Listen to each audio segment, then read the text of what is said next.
And let's go to our next caller here. And this is going to be Zach. Zach has a non-hand call. We've got 2 more hand calls, and Zach has a non-hand call. What's going on, Zach? How you doing? Hey, Bart. Good. How are you doing? Good.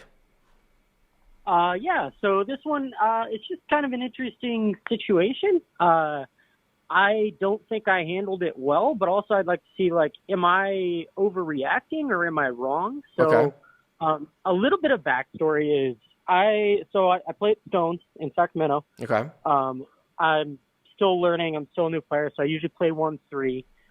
I've played with this player in question probably 5 or 6 times now, and every time he does similar things. In fact, when they opened for about a month between the Corona break, the last time I played, he was at my table and he did pretty much the same exact things.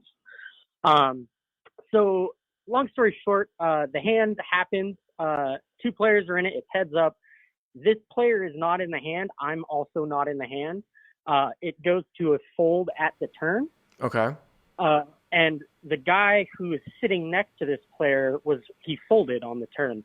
So they gather up all the cards. It's a dead deck. And this player reaches over, grabs the top like 3 or 4 cards and looks at them and then shows his buddy and then puts them back down. And grabs the cards off what was going to come next off the top of the deck, or grabs the muck so he actually sees his opponent's cards? Grabs the muck and to see what would come next. That's why he grabbed about 4 or 5 cards. So everything had been gathered up and put on top of the card, was ready to be put in the shuffle machine. And then he grabbed it. And I said, hey man, you can't do that. Right. If you want to see the cards, that's okay. You can ask and show the table. That's fine.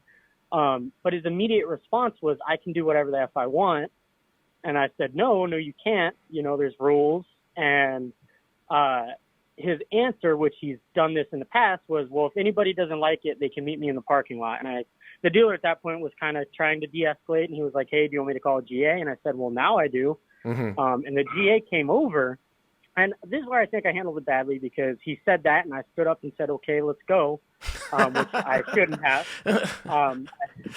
I'm just giggling because, I don't know. Some people have different reactions to this type of thing.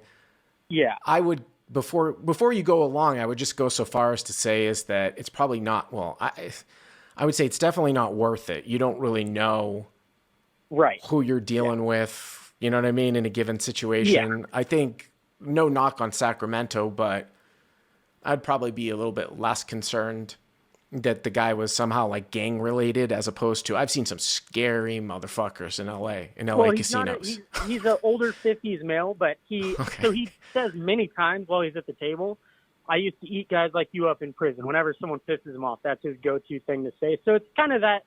He said he's just that kind of guy. He said I used to eat you guys up like you in prison. Yeah, he said that multiple times. So anyway, I might want to back off that guy. Well, yeah, but I wasn't too worried. But again, I should have stayed calm. But GA came over. The GA knew the guy. He's like, hey, Dan, calm down. He's, hey, guys, calm down. And he was like, okay, what's going on? I explained the situation. And I just said, he can't do stuff like that. And he thinks he can literally do whatever he wants. That's what he says. And in front of the GA, again, he says, I can do whatever I want. If you don't like it, let's go to the parking lot. And I looked at the GA, and he just didn't say anything, didn't do anything. So the GA kind of pacified us both and was like, well, does someone want to move? And I said, you can absolutely move me. I apologized to the table. I was like, sorry, guys. Gotta kind of know it wasn't your fault. You're okay. And moved over. So that's kind of the end of that. But then, of course, afterwards, I pulled the GA aside, and I was like, well, this isn't the first time I've seen this guy do this, because the last time I was here, he did very similar things. Would kind of do whatever he wants. If someone folded, he would grab their cards and flip them up without asking, without doing anything, that kind of stuff. And the GA was like, well, it's the first time I've seen it today. And I was like, well, do you think that's right? Do you think that's fair? Do you think any of that is okay? And he said, no, none of that's right, fair, okay. But from when I left, the guy was still there playing. Nothing had happened to him. They just kind of let it slide. So when you're saying GA, you're talking about like the head floor person? Yeah, just the floor. Sorry. So did the floor what's interesting here is, did the floor hear when the floor came over for the first time, right? And then heard the guy say again, I can do whatever I want, and anyone has a problem with it, meet me out in the parking lot. He heard the guy say that too? Yeah, because when I pulled the floor aside, I repeated that. I said, he said, I can do whatever if I want. If you don't like me, meet me outside. And the floor shook his head and said, yeah, I heard that. I mean, here's the thing. I mean, I can't speak for, I've never seen any type of altercation like that at Stones, and I've been up to Stones a lot, although I can tell you that I'm probably never going to frequent there again, for other reasons, obviously. But as much as a bad rap, LA casinos get, about sort of being like wild and crazy. And I've only actually seen one actual fight, and that was when Joey Ingram, he came over. I was actually giving him some money. He came over to Hollywood Park because I was there, and this other guy punched this other guy in the face.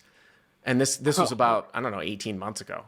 And Joey tweeted about it. It was kind of funny because I was like, wow, I've been here 15 years. I've actually never seen it. The guy was bleeding a little bit, whatever. It wasn't a big deal. But normally in LA, as crazy it is in LA, if the floor heard that, hey, I'm going to take you out to the parking lot, they would have said dealer put an out button, and one or two things would have happened. They would have either talked to the guy on the side, and if the guy didn't calm down and he kept talking, they would have thrown him out, or they would have just thrown him out right then and there and barred him for a day.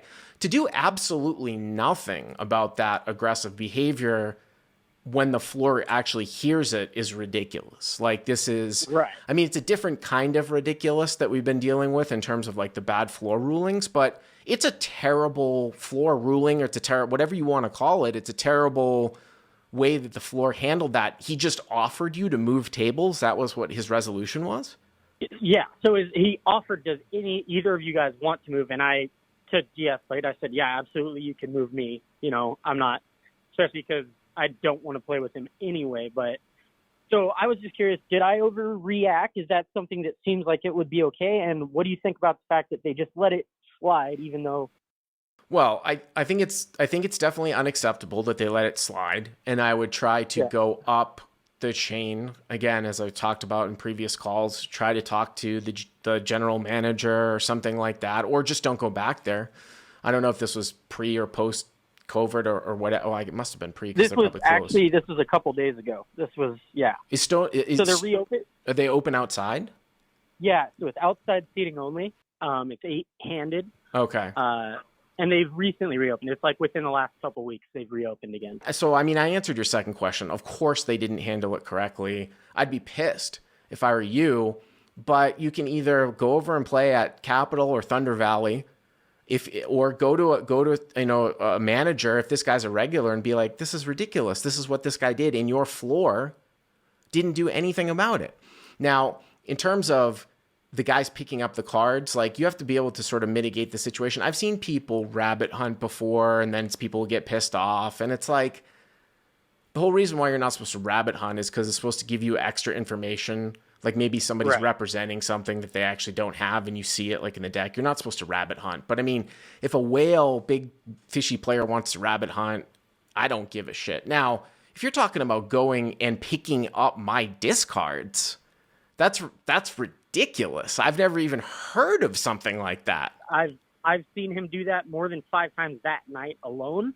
Like I said, last time I played with him, he did the very same things. I mean, yes, you should absolutely bring that. I mean, that type of thing, like I said, like, you can't. I would ask the floor guy, whoever you go to, whoever you escalate it to. I would ask the GM. I would say, what would happen if I was heads up against the guy and I made a bet and he folded, and that guy then turned over my cards without my permission? What would you guys do? Because that's exactly what this guy is doing. And the answer should be, he should be thrown out, right? I agree. Yeah, I think so. But I mean, that's unbelievable. And again, I'm going to caveat this by saying that you are relaying the story. I mean, you sound like you're honest, but there's been some things about these stories that have come out, and whether, if they're accurate and stuff like that. So we're only getting one side of it. But absolutely, yeah. As you are conveying the story, it's absurd on multiple levels. At the end of the day, right, this is my side, right? There could be a better explanation from his side. But yeah, that's okay. I mean, I would go to the GM. I would say, who's the shift manager? And I would put it like I did. I would say, what would you guys do if I was in a hand against somebody and they folded and then they just revealed my cards without my permission? What would you do? Just ask them that question. Don't even bring up what happened. I want to know what the answer is to that question. And I'm assuming they're going to say the guys would be barred, he'd be kicked out, then go in and then say, this guy's been doing this. And when I went to your floor guy, he did nothing about it. Right. That's exactly how I would handle it. Anyways, thanks for the call. I appreciate it. Yeah, no problem. Thank you, Bart. If you like what you've seen here, please hit the subscribe button. And if you enjoyed this call in hand, hit the like button down below. To check out crushlivepoker.com, click on the link in the description. Use the code YTA300 to get the first 30 days for free.